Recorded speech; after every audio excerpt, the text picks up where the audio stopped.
അപ്പം നമുക്ക് ഇന്നൊരു കാര്യം സംസാരിക്കാനുണ്ട്. നമ്മൾ അർജുൻ്റെ വിഷയം നമുക്കറിയല്ലോ.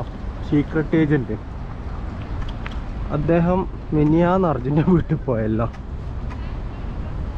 എന്നിട്ട്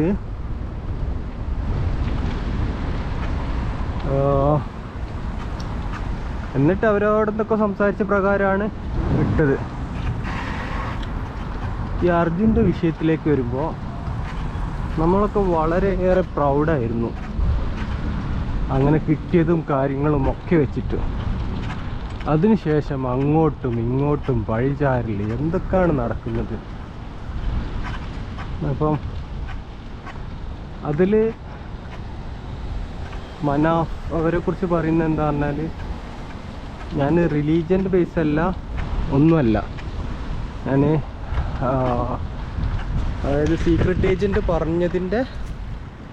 പറഞ്ഞ പോയിൻ്റിൽ നിന്ന് കുറച്ചെടുത്തിട്ടാണ് പറയുക. അദ്ദേഹം പറഞ്ഞൊരു ക്വസ്റ്റ്യൻ എന്ന് പറഞ്ഞാൽ, എന്തിനാ അർജുൻ്റെ ഫാമിലിയെ വലിച്ചു കഴിക്കുന്നു എന്നുള്ളത്, പിന്നെ എന്തിന് ഇത്രത്തോളം ഇൻ്റർവ്യൂസ് കൊടുക്കുന്നു എന്നുള്ളത്.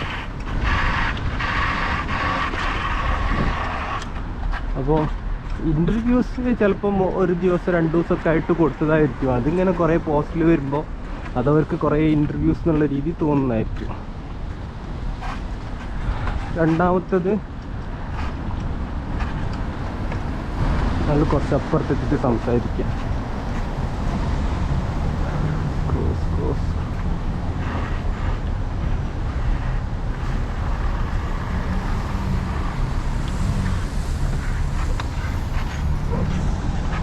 ഓക്കെ, ഞാൻ ഇൻ്റർവ്യൂ ഫുള്ളായിട്ട് കണ്ടില്ല കേട്ടോ. അതിൽ പറഞ്ഞൊരു പോയിൻ്റ് അത് കറക്റ്റായിരിക്കും.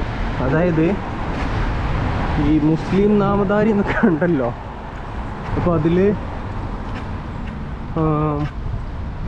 ബോഡി കിട്ടാത്ത സമയത്ത് മനാഫിനെതിരെ ഭയങ്കരമായിട്ട് വിമർശനം വന്നു. അതിൽ കഞ്ചാവാണ് അത് പടച്ചു വിട്ടത്. സീക്രട്ട് ഏജൻറ്റിൻ്റെ പറച്ചിൽ സംഘപരിവാറാണ്. കണ്ടില്ലേ, എവിടെ ആണെങ്കിലും കള്ളം പ്രചരിപ്പിക്കുക, മതവിദ്വേഷം വരുത്തുക എന്നതാണ് അവരുടെ മെയിൻ പണി. നിങ്ങൾ ഈ വിഷയത്തിൽ വിട്ടു പോകരുത്. കാരണം എന്ന് പറഞ്ഞാൽ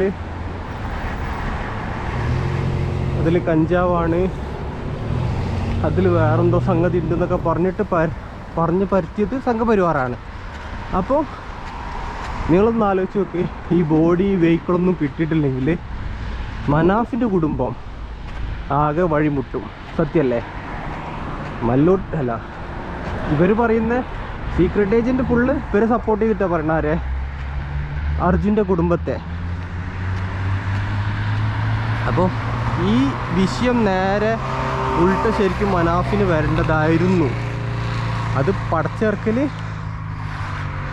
ഈ സംഘപരിവാർ പോലുള്ള വർഗീയ വിഷയം ചീറ്റുന്ന ആളുകളാണ്. അങ്ങനെ തന്നെ പറയാം. കാരണം അല്ലെങ്കിൽ ആലോചിച്ച് നോക്കി എന്തൊക്കെയാണ് അവർ പറഞ്ഞു പറ്റിയത്. വണ്ടിയിൽ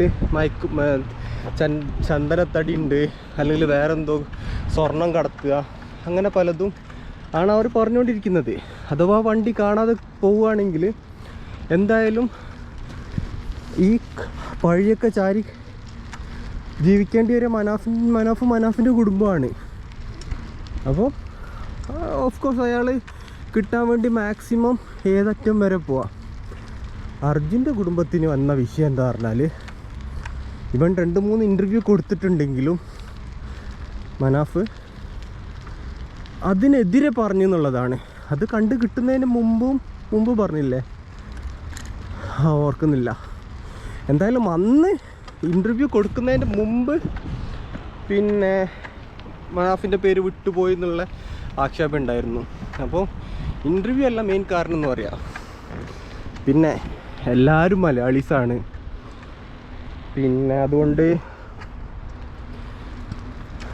പിന്നെ നമുക്ക് സോഷ്യൽ മീഡിയ എങ്ങനെ പ്രവർത്തിക്കുന്നതെന്ന് പറയാം. അവരുടെ ഫാമിലിയൊന്നും അതായത് അൺഎഡ്യൂക്കേറ്റഡ് ഒന്നുമല്ല, അല്ലെങ്കിൽ എഡ്യൂക്കേഷനോ അതൊന്നും വേണ്ട സോഷ്യൽ മീഡിയയുടെ ആ സൈബർ ബുള്ളിങ് അറിയാൻ. അപ്പം അവരിത് വെറുതെ എഗെയിൻസ്റ്റ് പറഞ്ഞിട്ട് വെറുതെ വിമർശനങ്ങൾ വാങ്ങിക്കൂട്ടിയത് തന്നെയാണ് അർജുൻ്റെ ഫാമിലി. പിന്നെ ഇനി മനാഫ് പിന്നെ കുറച്ച് ഇതൊക്കെ നിർത്തുക, ഇൻ്റർവ്യൂസ് കാര്യങ്ങളൊക്കെ നിർത്തുക. കാരണം കണ്ടെത്തേണ്ട ലക്ഷ്യം എന്താണോ അത് കണ്ടെത്തിയിട്ടുണ്ട്. പക്ഷേ ഈ ബൈറ്റൊക്കെ ഓരോ യൂട്യൂബ് ചാനലിൻ്റെ അടുത്ത് നിന്ന് കിട്ടിയതും അതൊക്കെ അവർ ഇടയ്ക്കിടയ്ക്ക് ചിലപ്പോൾ പോസ്റ്റ് ചെയ്യും. അപ്പോൾ അത് ചിലപ്പോൾ അർജുൻ്റെ ഫാമിലി ചിലപ്പോൾ വീണ്ടും ചിന്തിക്കുമായിരിക്കും, ഓ ഇത് പുതിയ കൊടുത്താന്ന്. എന്തായാലും ഞാൻ ഇത് കിട്ടിയ സമയത്ത് നമ്മൾ ഫസ്റ്റ് ജീവൻ രക്ഷിക്കാനുള്ള മാക്സിമം ശ്രമമാണ് നടത്തിയത്.